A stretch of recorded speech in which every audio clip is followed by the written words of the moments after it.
హరీష్ రావు తెలంగాణ రాజకీయాల్లో ప్రస్తుతం ఈ పేరు మారుమోగుతోంది.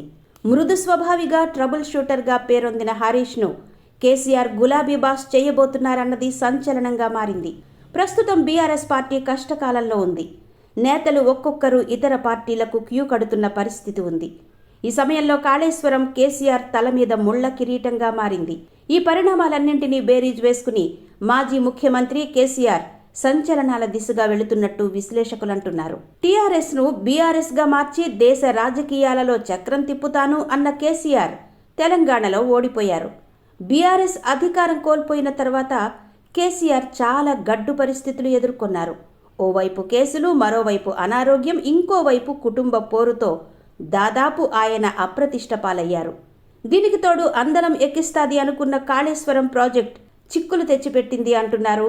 కుమారుడు కేటీఆర్ ఫోన్ ట్యాపింగ్లో ఆరోపణలు ఎదుర్కొంటుండగా కుమార్తె లిక్కర్ కేసులో అరెస్ట్ అయ్యి బెయిల్పై బయటకొచ్చారు.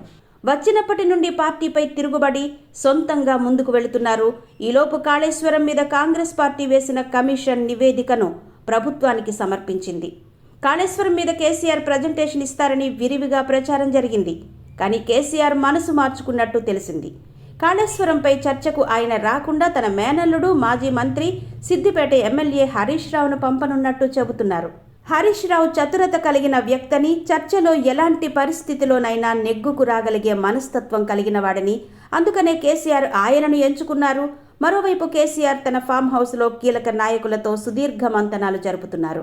ఒక దశలో నన్ను అరెస్ట్ చేస్తారు, మీరందరూ ధైర్యంగా ఉండాలే అని చెప్పినట్టు పార్టీ నాయకులు అంటున్నారు.